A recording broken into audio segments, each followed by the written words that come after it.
ಚಳಿಗಾಲ ಮುಗಿದು ಬೇಸಿಗೆ ಬಿಸಿಲು ನೆತ್ತಿ ಸುಡಲು ಆರಂಭಿಸಿದೆ. ಅದರಲ್ಲೂ ಕರಾವಳಿಯ ಜನರಂತೂ ಮತ್ತಷ್ಟು ಬೆವರುವಂತೆ ಮಾಡ್ತಿದೆ. ಇತ್ತ ಚಿತ್ರದುರ್ಗದಲ್ಲಿ ಬೇಸಿಗೆ ಆರಂಭದಲ್ಲಿ ನೀರಿನ ಬವಣೆ ಶುರುವಾಗಿದೆ.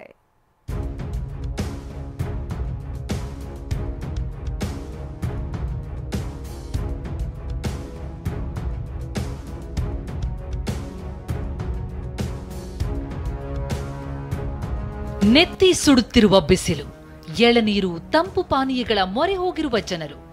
ಮಾರ್ಚ್ನಲ್ಲೇ ಸೂರ್ಯ ತನ್ನ ತಾಪ ತೋರಿಸ್ತಾ ಇದ್ದು ಕರಾವಳಿಯಲ್ಲಿ ಗರಿಷ್ಠ ತಾಪಮಾನ ದಾಖಲಾಗಿದೆ.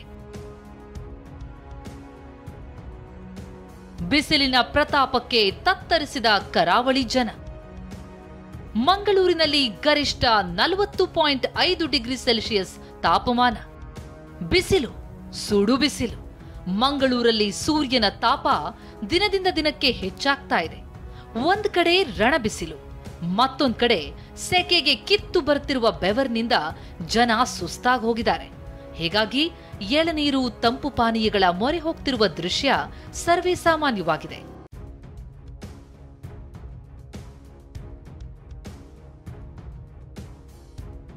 ದಾಖಲೆಯ ತಾಪಮಾನ, ವೈದ್ಯರಿಂದ ಎಚ್ಚರಿಕೆ.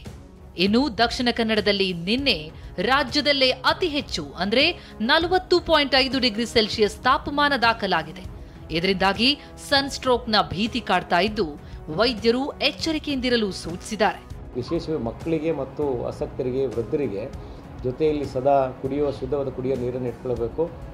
ಅವರು ಚಪ್ಪಲಿಯನ್ನು ಹಾಕೊಳ್ಳೋವಂಥದ್ದು ಕೇಳಬೇಕು. ಛತ್ರಿಯನ್ನು ಬಳಸ್ಬೋದು ಹಾಗೂ ಟೋಪಿಗಳನ್ನು ಬಳಸ್ಬೋದು. ಸಾಧ್ಯವಾದಷ್ಟು ಮಟ್ಟಿಗೆ ನೆರಳಲ್ಲಿ ವಿಶ್ರಾಂತಿ ತೆಗೆದುಕೊಳ್ಳೋದಕ್ಕೆ ಅವರಿಗೆ ಮನವರಿಕೆಯನ್ನು ಮಾಡಿಕೊಳ್ಬೇಕು. ಮಕ್ಕಳು ಈ 11-3 ಗಂಟೆಯ ಒಳಗೆ ಅತಿಯಾದ ಬಿಸಿಲಿನಲ್ಲಿ ಆಟ ಆಡೋದನ್ನು ಮಕ್ಕಳಿಗೆ ಅವಾಯ್ಡ್ ಮಾಡಬೇಕು. ಚಿತ್ರದುರ್ಗದಲ್ಲಿ ಬೇಸಿಗೆ ಆರಂಭದಲ್ಲೇ ನೀರಿಗೆ ಸಮಸ್ಯೆ. ಅತ್ತ ಚಿತ್ರದುರ್ಗದಲ್ಲಿ ಬೇಸಿಗೆ ಆರಂಭದಲ್ಲೇ ಜಲದಾಹ ತಟ್ತಾ ಇದೆ. ಬೇಸಿಗೆಗೂ ಮೊದಲೇ ನೀರಿನ ಸಮಸ್ಯೆ ತಲೆದೋರದಂತೆ ಅಧಿಕಾರಿಗಳು ಎಚ್ಚೆತ್ತುಕೊಳ್ಳಬೇಕು. ಆದರೆ ಜಿಲ್ಲೆಯಲ್ಲಿ ನಿರ್ವಹಣೆಯ ಕೊರತೆಯಿಂದ 250ಕ್ಕೂ ಹೆಚ್ಚು ಶುದ್ಧ ನೀರಿನ ಘಟಕಗಳು ಬಂದಾಗಿವೆ. ಇದರಿಂದ ಜನರು ನೀರಿಗಾಗಿ ಪರದಾಡ್ತಿದ್ದಾರೆ. ಏನು ದುರ್ಗದಲ್ಲಿರುವಂಥ RO ಘಟಕಗಳು ಎಲ್ಲವೂ ಕೆಟ್ಟು ನಿಂತಿದೆ. ಅದಕ್ಕೆ ಸರ್ವಿಸ್ ಇಲ್ಲ. ಯಾರು ಅದನ್ನು ನಿಭಾಯಿಸ್ತಿದ್ದಾರೆ ಅನ್ನೋದು ಇಲ್ಲಿವರೆಗೂ ಮಾಹಿತಿ ಇಲ್ಲ. ಕೂಡಲೇ ಜಿಲ್ಲಾಡಳಿತ ಇರ್ಬೋದು, ನಗರಸಭೆ ಇರ್ಬೋದು, ಈ RO ಘಟಕಗಳನ್ನು ರಿಪೇರಿ ಮಾಡಿಸಿದ್ರೆ ಸಾರ್ವಜನಿಕರಿಗೆ, ರೈತರಿಗೆ, ಜನಸಾಮಾನ್ಯರಿಗೆ ಭಾಳ ಅನುಕೂಲ ಆಗುತ್ತೆ. ಜಿಲ್ಲೆಯಲ್ಲಿ ಸುಮಾರು 1200 ಶುದ್ಧ ಕುಡಿಯುವ ನೀರಿನ ಘಟಕಗಳಿವೆ. ಈ ಪೈಕಿ 250ಕ್ಕೂ ಹೆಚ್ಚು ಘಟಕಗಳು ಬಂದಾಗಿವೆ. ನಿರ್ವಹಣೆಗಿಲ್ಲದೆ ಕೆಲವು ಕೆಟ್ಟು ಹೋಗಿದ್ರೆ ವಿದ್ಯುತ್ ಬಿಲ್ ಕಟ್ಟದೆ ಒಂದಷ್ಟು ಕ್ಲೋಸ್ ಆಗಿವೆ. ಆದರೆ ಶೀಘ್ರವೇ ಸಮಸ್ಯೆ ಪರಿಹರಿಸುವುದಾಗಿ ಸಚಿವರು ಭರವಸೆ ನೀಡಿದ್ದಾರೆ.